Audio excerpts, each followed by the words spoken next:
Ada salah satu pertanyaan yang menarik dari salah satu member kami ya. Pertanyaannya seperti berikut ini. Semula waktu melihat YouTube Mas Eros mengenai value investor, saya pikir yang dimaksud adalah saham-saham big cap seperti BBCA, BMRI, BBRI, dan BBNI ya, karena memang tidak bermaksud trading melainkan nabung saham yang bagus. Nah, beliau menanyakan, beliau ada dana 1 miliar. Kalau saya ikut portfolio Mas Eros sembari juga menabung saham-saham perbankan tersebut di atas, menurut Mas Eros bagaimana persentase alokasi dananya? Berapa persen untuk di investor portfolio, berapa persen untuk menabung saham perbankan utamanya? Oke, ini jawabannya memang tidak bisa digeneralisasi, jadi pastikan teman-teman untuk memantau lagi atau menilai lagi risk profile kita bagaimana ya terhadap pertanyaan seperti ini. Nah, di sini saya akan menjawab berdasarkan sudut pandang. Jadi sekali lagi sudut pandang saya alias kalau misalkan saya di posisi seperti itu, apa yang akan saya lakukan? Nah, yang pertama adalah mengenai dana 1 miliar ini. Pertanyaannya adalah apakah kita berhenti di dana 1 miliar ini atau kita bisa nabung setiap bulannya? Dalam artian, misalkan di saat ini kita punya dana 1 miliar rupiah dan setiap bulannya kita punya kemampuan nih untuk nabung misalkan 50 juta per bulan atau mungkin bahkan 100 juta per bulan. Nah, itu case yang pertama. Case yang kedua, memang kita berhenti di 1 miliar ini saja. Alias kalau misalkan kita nabung pun nggak begitu kerasa ya. Misalkan 1 miliar saat ini, kemudian kita nabung setiap bulan misalkan 1 juta atau 2 juta per bulan. Nah, seperti itu. Nah, itu berbeda case-nya ya. Case yang pertama dengan case yang kedua berbeda. Karena menurut saya seperti ini.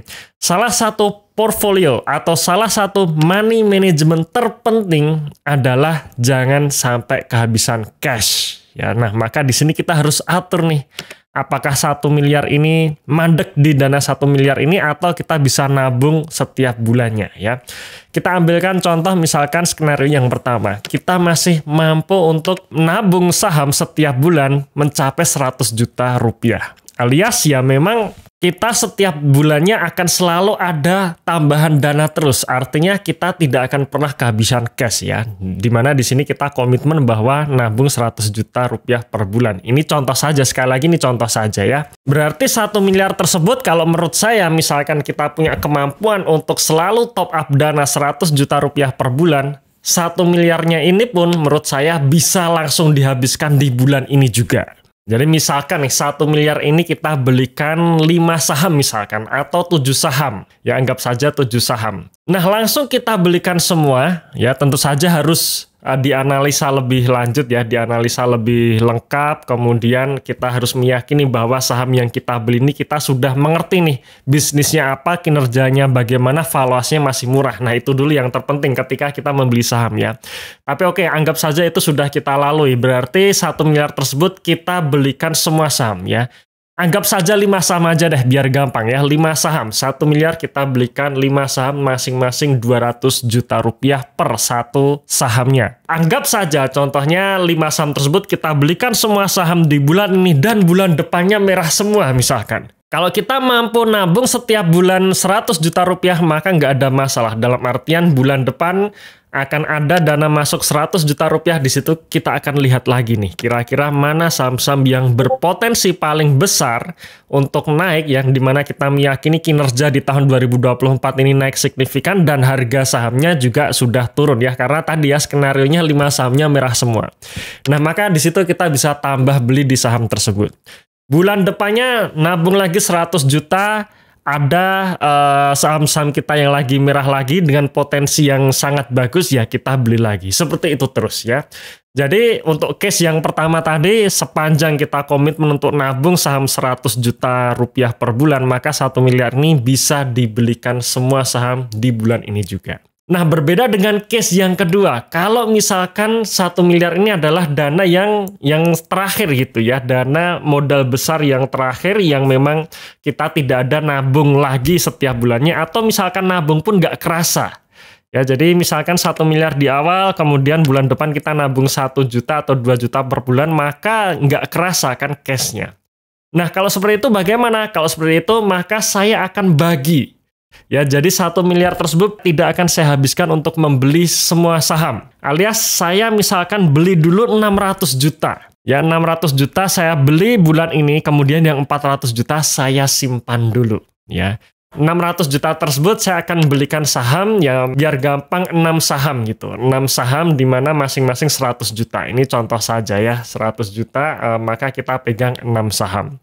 Dan sekali lagi 6 saham tersebut kita harus sudah analisa ya. Kemudian 400 jutanya saya akan bagi per bulan 100 juta. Dalam artian saya mungkin akan taruh ke deposito dulu atau ke reksadana reksadana pasar uang dulu ya. Sementara untuk 400 jutanya, sambil setiap bulan saya ambil 100 juta. Nah, bulan depan, katakanlah 6 saham tadi itu merah semua, bulan depan saya masukin 100 juta lagi ya, dengan mengambil tabungan yang 400 juta tadi. Ya, 100 juta saya akan melihat nih, mana saham-saham yang paling berpotensi sangat meyakinkan saya ya, dimana saya punya keyakinan yang kuat untuk sahamnya kinerjanya naik di tahun ini. Nah, maka saya akan fokus untuk tambah muatan di saham tersebut ya, 1 atau 2 saham untuk kita tambah muatan. Kemudian bulan ketiga ambil lagi 100 juta.